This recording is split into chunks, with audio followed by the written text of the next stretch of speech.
Okay, finally guys, our long-awaited newest product from Old School Labs, Vintage Brawn, is here. Vintage Brawn stays true to the old school philosophy of pure and potent ingredients.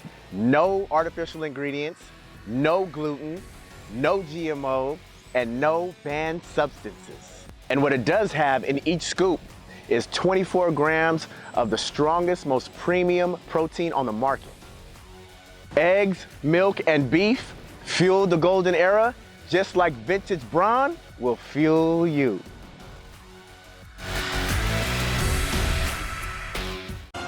Bodybuilding Heroes and Legends Volume 1 by John Hansen is the book that celebrates the golden age of bodybuilding. This was the era in which legends such as Arnold Schwarzenegger, Sergio Oliva, Frank Zane, Robbie Robinson, Cal Scalak, and Mike Mentzer battled it out on stage for the biggest titles in bodybuilding. Read about some of the most exciting competitions that took place in the 1970s, including the Oliva-Schwarzenegger battles, Zane's first Olympia victory, and Scalak's controversial Mr. Olympia appearance, and much more. Filled with inspiring images of some of the greatest bodybuilders in the history of the sport, Bodybuilding Heroes and Legends Volume 1 is now available on Amazon.com, or email John directly at naturalolympia@gmail.com. I will be forever the myth. You're the king of kings, There's always a pecking order. The little packers never mess with the big packer. So I'm a rooster, and he's a chicken, so to speak.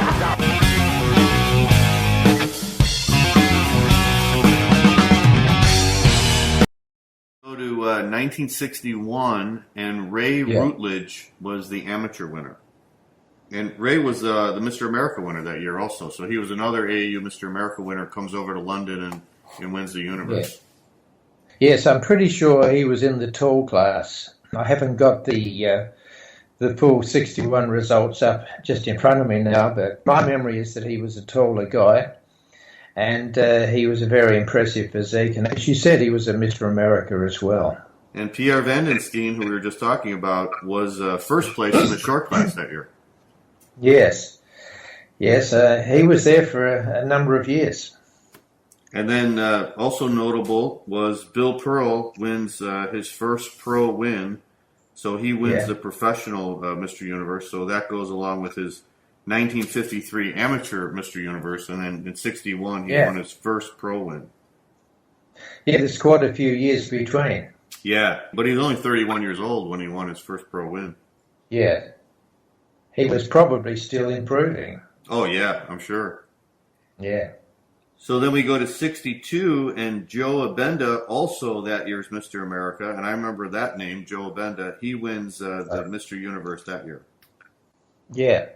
And Len Sell was the pro winner, so we were just talking about Len Sell. That's right, yes, that gave him the double of the amateur and the pro, yeah. So that was like 3 years later, Len Sell wins the pro. Yeah, that's right. 63, Tom Sansone takes first place. Yeah. And Vern Weaver, I believe he was Mr. America that year, but there was 40 competitors in the Mr. America that year. Yeah, I see. When you look at those results then in England of 63, you could say that USA dominated, didn't they? Because they took the amateur and the pro. Right. Plus there was Vern Weaver there as well. Yeah. And Sansone won the America in 1958, so that was 5 years later that he came back and won the universe. Yeah, quite a gap. Yes. I believe that Vern Weaver lived in York, Pennsylvania. Have you any information on that? No. I don't really remember Vern Weaver that well. Because I was in York in 76, and I met a person there who knew Vern well, and I got the impression that Vern lived in York, Pennsylvania at that time, which was 76. I know that's quite a few years later. And then Joe Abenda, who won the amateur in 62, he comes back in 63 and he wins the pro. And he beats out Serge Nubret in second place. Yeah, that was an amazing victory. And in fact, Joe Abenda must have been a an outstanding physique because he did the amateur and pro in consecutive years, taking out 2 titles, which is a very good effort. And one thing I noticed in the results too, Wayne, was Mickey Hargitay came back and competed that year, and he took 5th place in the Mr. America in the pro division. Well, yes, you could say that things had moved on there, and he wasn't able to place right up at the top, as probably many people thought he might, but it just wasn't to be. Right. All right, so then we go to 64, and John Hewlett was the winner from England. Yes. Now, if I could describe John Hewlett to you in modern terms, he was like a smaller version of Dorian Yates. Wow, really? Yeah, so he was that sort of a style of physique, and I'm sure John would be happy for me to say that. But he was a big, solid guy. He was not the small, slim type of winner. He was a really rugged physique. That's the word I wanted. And he had a great physique, and he would do well in contests if he was competing today. Wow. And Earl Menard, who we were just talking about, he won the pro division. Yes, and of course, I believe he was born in the West Indies. Yeah. He lived in England for a time, I think, and of course then he competed in pro wrestling, and he had parts in movies as well. Yeah, I remember him in The Deep with Jacqueline Bisset and Nick Nolte. Yeah. He had that. He had a fight scene with one of the guys who worked out at Vince's gym, right? Yeah. Well, in the 70s, I met Earl in USA, and I attended a party at his house. Oh, really? Can't remember where it was now. It was the early 70s, so I had the pleasure of meeting him a long time ago. And Earl competed in the very first Mr. Olympia in 1965, I think. I had not remembered that. Yeah. So that's another piece of history. All right, so now we go to 1965, and that was, like I just mentioned, that was the year they held the first Mr. Olympia. So in the NABBA Universe, the amateur winner was Elmo Santiago from the USA. Yes, he was a short guy, and I've got a feeling that his background was probably Puerto Rican, but that's just my memory of that. But I know he was very, very symmetrical, wonderful physique, no real weaknesses, and I felt that he was a very clear winner looking at the photographs from the time. And Reg Park comes back and wins his third, and which would be his last NABBA Mr. Universe win. So he had 3 Mr. Universe. He won the amateur in 51, his first pro in 58, and then in 1965 he wins his third Mr. Universe win. That's correct. And of course he went on competing in the universe, but he wasn't able to get any more victories. Right. So that had to be around the time when he was probably a big inspiration to Arnold, because I think Arnold was only around 18 years old then. So Arnold had to really be looking up. And that was probably after he made his Hercules movies, right? I'm not sure when Arnold made his first Hercules. Are you talking about Reg's Hercules? Yeah, Reg Park, yeah. Reg's. Okay, I think Reg was in about 4 or 5 Hercules movies. Yeah. And yes, he was an inspiration, and then he became a close friend of Arnold's. Right. All right, so now we go to 1966, and speaking of Arnold, this was Arnold's debut in the Mr. Universe, and he ends up taking second to Chet Yorton. And interestingly, Chet Yorton did not win the AAU Mr. America. That was won by Bob Guida that year. But Chet Yorton won the IFBB Mr. America, and then he went over and competed in the NABBA Universe. Yes, Chet Yorton. I got to know him a little bit. In the 1970s, he came back to England again and did the Pro Universe, and then on the day after that, I had a photo and film shoot with him, and he was a great guy. But back here in 1966, he had too much maturity and condition for Arnold. And that's why Chet Yorton was the winner on that day. Yeah. And the professional winner, again, was Paul Winter, who won also in 1960. Yeah, 1960.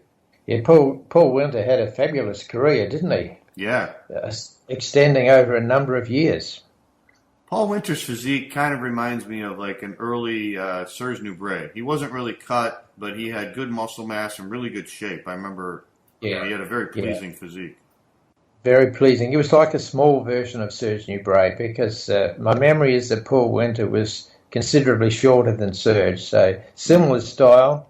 I remember he had beautiful skin, this wonderful shape, and the symmetry. And that's why he placed high for so long. Yeah, sort of like an earlier Serge Nubret, right? Because when Serge started competing, he was just a bigger, almost smoother version of what he would become later on. Yeah.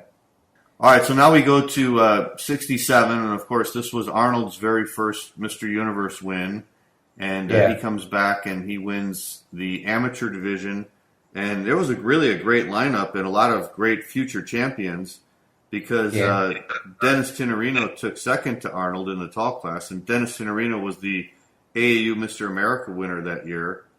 John Citroni won the short class, and Albert Beckles won the medium class over Roy Callender. So you got a stacked lineup there, some really great future superstars in the sport of bodybuilding. You could say it was a year with an incredible quality. Yeah. So that was John Citrone's first, I believe, Mr. Universe win, right, in his class. Yes, and he won the short class, right? Right, he won the short, and Albert won the medium. And then, of course, he had to stand next to Arnold for the overall. Yeah. And, of course, we all know that ended up with Arnold taking the title. Right. And then Bill Pearl won, again, another title. He won the Professional Mr. Universe. So every time you see pictures of Arnold in his first Mr. Universe win, he's standing next to Bill Pearl on the podium. That's right, yes. Yes, that was an interesting photograph because if you jump forward a few years to 1971, a lot of people thought they would see Bill Pearl competing against Arnold in the 71 Pro Universe, but it wasn't to be. Right. And Bill Pearl looked really massive that year in 67. That had to be his biggest to that point, you know? I'm sure that's correct. I agree with that. All right, so now we go to 1968, and this was another great year. Dennis Tinerino, who was second to Arnold the year before, he comes back, and he wins the amateur division.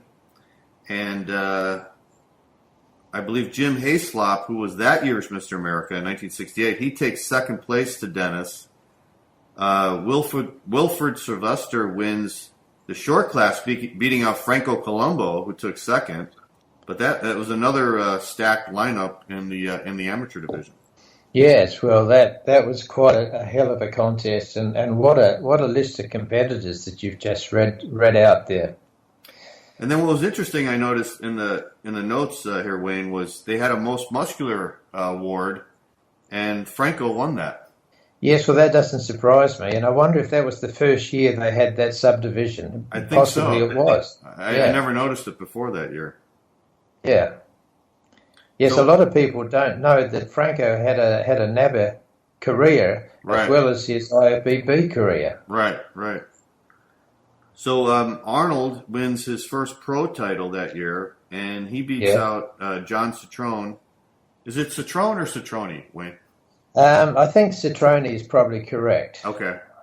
I like Citroni, so I think that's probably more the Italian way of saying it. So. Yeah. So Arnold was only 21 years old, and from the pictures that year, he looked really massive. I think he was around 250 pounds is what I read. But he really didn't look prepared for the contest. He was very white. He didn't have a tan. And he was kind of smooth. And a lot of people said that Citroni could have won that contest. Yes, I think that if there hadn't been such a height difference, because I still say that the bigger man always seems to have the advantage in an overall type of situation. And I think that Arnold's extra size was just enough that got him over the line. Mm-hmm. Maybe the judges didn't want to be seen favouring a British guy in a tight decision. We just don't really know what were all the factors in that decision. And then how close was it? I mean, was it like 5 votes to 4 for Arnold? Yeah. We just don't know how tight it really was, but that's a good question that you posed there. Yeah. And then, of course, Arnold famously went on to compete in Miami Beach right after that, and then he lost to Frank Zane. Yes, because Arnold just wasn't sharp enough at the time. Right. And Was that the last time Arnold was defeated? No, he lost to Sergio at 69. Correct, that's right. Yeah. And I remember Frank Zane telling a story when he heard that Arnold was coming over to compete against him in Miami. Jim Hayslop, who was a good friend of Frank, because they lived together in Tampa, and they trained together. And Jim was at that 68 Mr. Universe because he took second to Tenorino. Jim Hayslop told Frank Zane, he said, "Don't worry about Arnold. He's too smooth." And then, of course, Frank Zane went on to beat Arnold that year. Yes, that's true. And in fact, I think Frank Zane went on to later say one day that was the best victory of his life, or some comment like that. Right. When he was being interviewed one year. I think it might have been at an Olympia, or maybe the 79 Olympia. Yeah. Yeah, that's right. You heard that comment too. Yeah, he did it on TV. Yeah. That's what pissed Arnold off. Yeah, that's right. That's the comment. All right, so now we go to 69, and it almost seems like, Wayne, like this was really the NABBA Universe's heyday. You know, when you get to the late 60s, early 70s, you had all these great champions competing. So 69, again, we had some really great bodybuilders in the amateur. Boyer Coe won the Mr. America that year, and then he goes on and he wins the overall at the amateur Mr. Universe.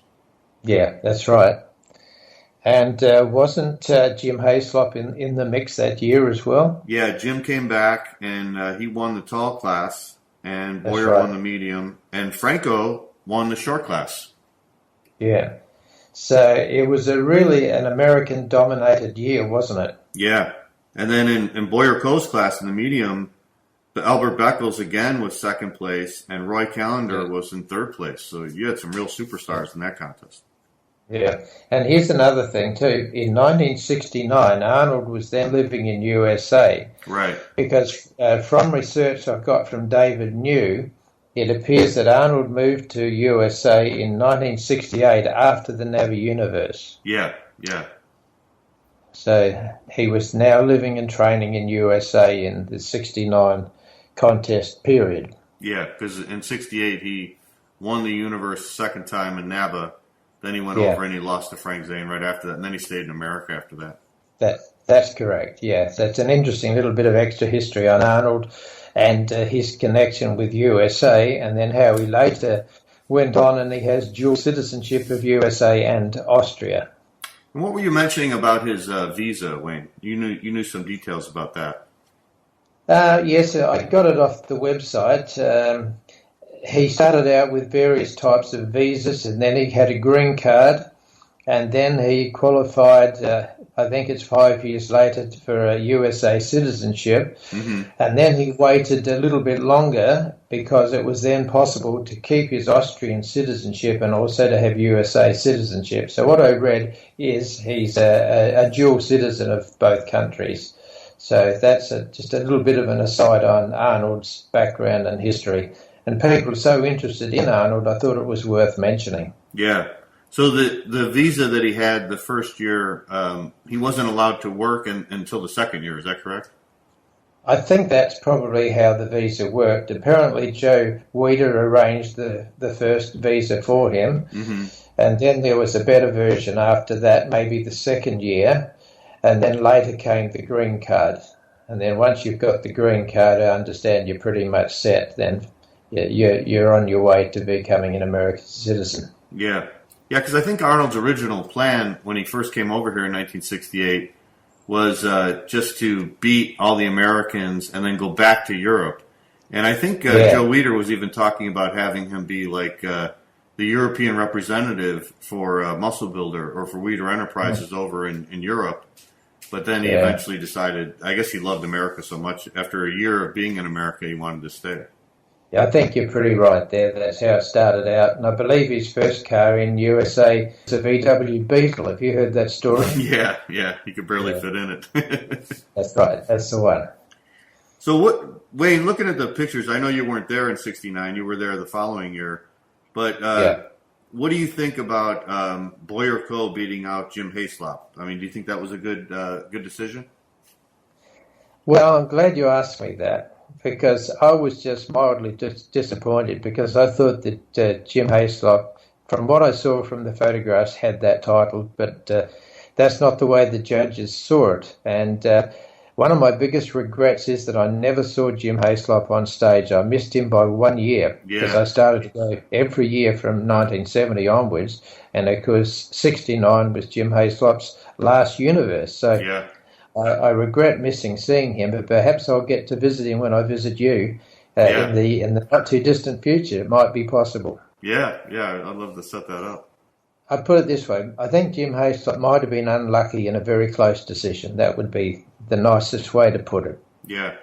When I interviewed Boyer, he was saying he was always getting frustrated every time he competed against Jim Hayslop, because Jim would always beat him. You know, even when when Jim won the Mr. America in 1968, I think Boyer won just about every body part, and Jim still won the overall in the Mr. America. Yeah.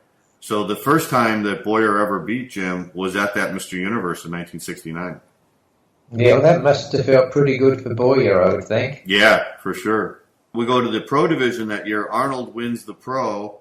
Again, another stacked lineup, because Dennis Tinerino came back after winning the amateur the year before, and Tinerino again takes second to Arnold, and Serge Nubret takes third, and John Citrone comes back and he wins the short class again. I think this is like the second or third year in a row.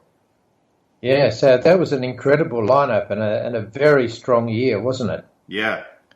Usually the pro division is lightly contested, but that year was really, really great. And then Arnold, I should also mention, as anyone who's seen the pictures, was remarkably improved from 68 to 69. He was lighter, but he was definitely tan. He was more ripped.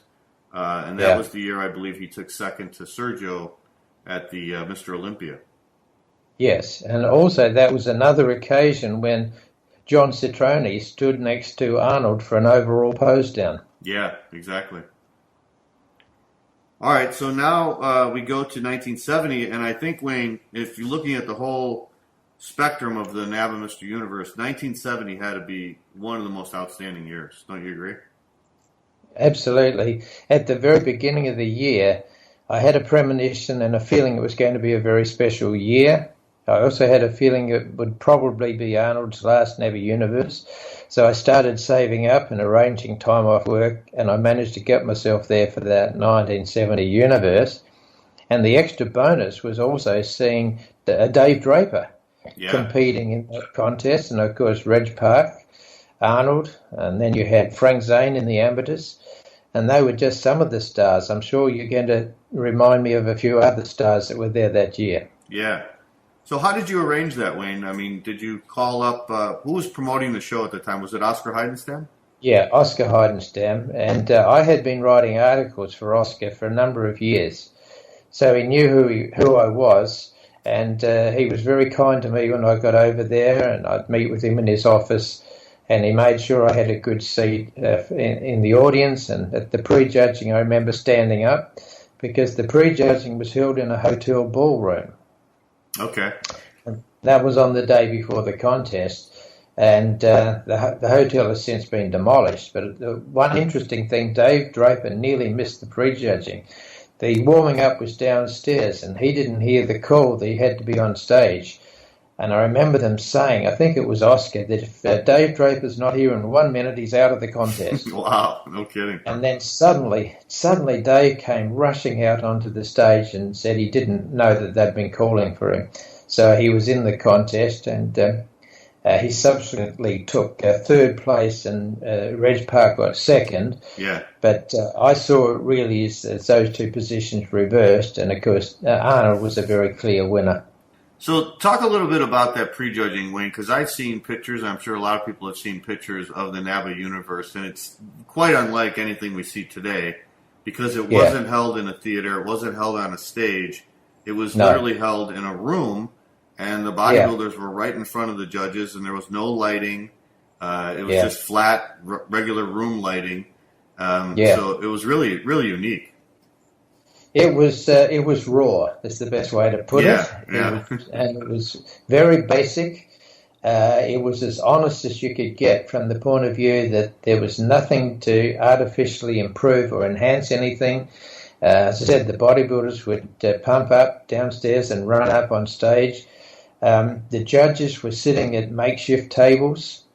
And I remember the audience, we didn't even have chairs. We stood up, and I found a chair at the back, and I stood on the chair so I could get a shot of the judging over other people's heads. So it wasn't seated. It was just sort of very, I loosely use the word amateurish because it was run in a basic fashion, and it wasn't really put on for the benefit of the public. It was just to judge the universe. And then the next day, the theatre finals was when everything happened. And so they called it the show, and you call it the finals. So that would be held on the next day, the Saturday afternoon. Was it open to the public, or was it just like press and officials? Well, at the prejudging, I'm not sure whether I had to pay to go into that or whether it was just open, because a lot of people were still at work on a Friday.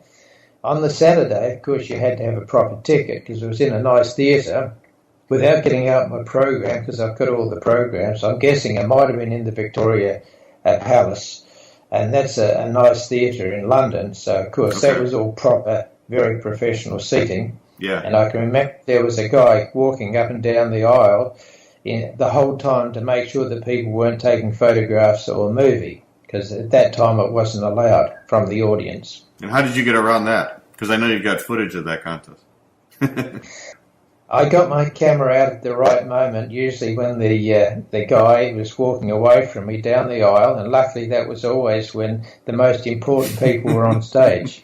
Otherwise, they would have missed out. Right. Were you? Did you have it hidden in anything, or did you just like sort of put it I on I had it in a brown paper bag on my lap. And then later on, when I told Oscar Heidenstam about it, he said he was pleased that I'd done it because I'd preserved history that otherwise would have been lost. And from then on, he gave me his full approval to continue on as the historian on film of the NABBA Universe for the rest of the years that he was in charge. Yeah. Yeah, I've said this before about you, Wayne, and I'll say it again. I mean, I think, thank God you were there, because you've gotten video footage of some of these early contests and some of these superstars in the bodybuilding world that we never would have seen. You know, we only would have saw still photographs. So because of your, you know, I remember one of the first movies I bought. This is when you were selling the movies before they were even VHS tapes, and you had the one of Arnold and Franco posing in Australia by the pool, and I used to watch that over when I was 20 years old. I used to watch that almost every day, you know. And I would have to put it on the projector to see it. But, you know, you really captured some of these legends on film when they were at their best, including, of course, Sergio Oliva, and we'll talk about him in a minute also. Well, I'm glad I did it, because I always felt that it was very important and it deserved to be preserved and recorded, and that's why I took the chance, you could say, to go ahead and do it, because I could have been thrown out of the theatre. Yeah. Yes. Now, when I look back at that footage of Arnold from 1970 on that particular afternoon, I still marvel at how good he looked compared with today's standards. If you look at today, Arnold would be still right up there with the best around today. Right. Talk a little bit about that prejudging, because back then it was a whole different world. 1970, we're going way back. They didn't have the tanning and stuff. So I noticed, looking at the pictures, I believe it was John Bubb who was also in the lineup. I think he was fourth behind Arnold and Reg Park and Dave Draper. He looked white as a ghost. Correct. So some of these guys didn't have a tan. Were they just using the natural tan? Was it from the sunlight? As far as I remember, there was just natural tan and just laying out in the sun. And if you lived in England, there wasn't a lot of sun to get a tan. Right. So I don't remember artificial tan. I don't remember much oiling up. And there was certainly no posing music as we know it today. That was the other thing that was missing. I seem to remember there was music background that was played at the finals, and they used to have a live orchestra playing Wow. music. Whereas then later on, I couldn't say what year it was that individual posing routines came into being. But that'd be a good question. When did posing music start? I haven't got the answer to that. Well, I think from what I remember, I saw the Mr. Olympia in 77, 78, 79, and I think it started maybe around 79. I mean, I remember seeing the first couple of years, I don't think they had posing music. I don't think so. That's about what I would have remembered as well. Yeah. So that means there was no posing music for Arnold when he won the Universes back in those years. Right, right. So tell me a little bit of your impressions of Arnold, because I remember seeing pictures of that prejudging. So when they all came out, as you said, Arnold was the clear winner. What was it like to see him? I mean, he's an icon in the sport. He's a legend. I've only seen pictures of him. I never saw him. I never got a chance to see him compete. So when you saw him up there, just describe what he looked like. I mean, to me, he looked like the perfect physique, bigger than everybody and perfectly developed. Okay, well, here's a few recollections of what I thought at the time. Number one, I thought he seemed to be in a different league. He had everything. He had it to the degree of perfection that you would expect the best in the world to possess. Mm-hmm. He had the definition, the separation. He had no obvious weak body parts. Everything was in pretty good proportion. He had great size. His arms were huge. I remember his twisting poses. Twisting back pose was just unbelievable. Yeah. I don't think anybody does that better. And some of his side chest type of poses were just extraordinary. Posing wasn't such a big thing then, but he did present himself perfectly. He had his angles right. He always gave the best angle to the central judge. So everything that he could work on, he'd worked on and he'd honed it to perfection. And as I said, he just looked a class above the others. He looked the true professional, and they were the guys that were really making up the other places. And he acted like a winner, and he came out on stage. I wouldn't say he strutted. He had an air about him. He knew he was the best, and that showed through in everything he did, his actions, just the charisma. So I think everybody in that contest that was competing against him, they knew they were filling up the other placings. Dave Draper looked fantastic that day. Probably the only thing that may have cost him just a fraction was that if he'd had perhaps slightly heavier leg development. But I thought he deserved to be second, and of course it turned out that Reg Park got second and Dave was third, and John Bubb, the British guy, was fourth. But it was a hell of a lineup, and it was an awe-inspiring sight seeing Arnold come out on stage, something I'll never forget. Yeah, well, I'm jealous you got to see it. So I was very fortunate, very, very lucky. You mentioned his charisma, and of course we've heard all these stories now about Arnold. He used to psych out everybody, and of course he's got the personality and the charisma. What was he like at the prejudging? Wasn't it true that the NABBA Universe always had very long prejudgings?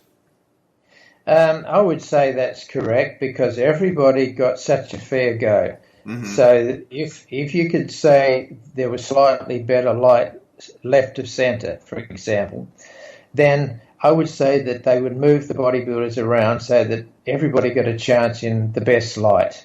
Or if they were on the end of a line, and this is more in the amateurs where there were bigger groups of people, then they reversed the line so that the people got to be on the best side or in the centre, and everybody got an endlessly fair go, and that meant that it took time. So nobody was rushed on and off stage, and everybody was treated with great respect. Okay. And was Arnold conversing with some of the other competitors at all? I think he was conversing with Reg Park because they were personal friends. I don't remember him chatting to Dave Draper, but Dave was pretty late on the scene that day. I'd love to know whether they chatted much in the pump-up area backstage. Yeah. But I dare say that Reg and Arnold always chatted, and they were good mates. They were good friends from way back. But right. Once they went off the stage, the fans, you didn't get to mingle with them. They would go back to the change room and they'd disappear, and you would come out and you'd all go your separate ways. But nowadays, I think, take for example, after an Olympia, when people come out, everybody stands around and chats to the champions and mingles. Yeah. But in those days, it wasn't quite like that. It was more private, and you all just did your thing, and you went away, and you came back the next day for the finals. And again, after the event, I can't remember where Arnold went after he won the event. I've got a feeling that in actual fact he headed straight for the airport. This is 1970, because he had to get back to USA. Oh, that's right. Yeah, that's when he competed in Columbus, Ohio the next day, Yeah, so I would say he must have had a taxi waiting for him as soon as he came off stage. So that's why I said I don't remember these winners ever hanging around and being available to chat or to do photographs, because usually they were gone once it was over, and you then saw your pictures in the magazines of the guys. And this is before digital cameras, so not everybody was taking loads of photographs, as happens today. It was quite a different time, wasn't it? Yeah, totally. Let's talk also about the amateur division that year, because Frank Zane was the amateur winner. Chris Dickerson was the short class winner, and Franco got second that year to Chris. And Frank Richard was the tall class winner. And, of course, Chris Dickerson also won the America that year. And when Zane won the medium class, Albert Beckles got second. It seems like Albert got a lot of seconds in the Mr. Universe, in the NABBA Mr. Universe. But Frank Zane really looked amazing, didn't he, that year when he won the amateur? Yeah, Frank Zane, he had a touch of the Arnold about him. By that I mean that he came on stage and he looked and acted like a winner. He had everything perfectly prepared for the contest. He was faultless. So although the other guys were good champions, Frank Zane was a great champion. And I thought that he clearly did deserve that overall victory, and I think he took it convincingly. Yeah. Frank Zane's physique, sometimes I'll read these message boards and these younger kids will get on there and they're like, I don't know how this guy won Mr. Olympia. He looks like a swimmer. And I think they're just going by how much he weighed or how big maybe his muscles measured. But they're not looking at the overall physique. And I think if you look at pictures of Frank, especially from that year in 1970 when he won that Mr. Universe, and I remember seeing a picture where he was standing in the lineup with the medium class, and there was all other types of physiques in there. And Frank's physique is just beautiful. Just the way it's all put together and the way it flows and the shape and the symmetry. You really can't develop that. I mean, I think it's just a genetic thing, and it was the way he went about preparing for shows and how he shaped his physique. But there's just a natural symmetry and grace to his physique that just can't be duplicated. He had a physical perfection that the others couldn't top with anything better. Right. And again, he had that winner's charisma and air about him that when he came on stage, he wasn't cocky at all. He just acted as if he was the best there, and he was. Mm-hmm. The judges could clearly see it. It didn't matter about there being heavier guys than him. He just had the package that just looked like the champion, and of course he was rewarded accordingly. And he and Arnold made a great duo for USA, although of course Arnold was representing Austria, but they both lived in USA. And then no doubt you probably want to mention Christine Zane as well. Yeah, she won the Bikini Universe. When did they start holding that, Wayne? Do you know?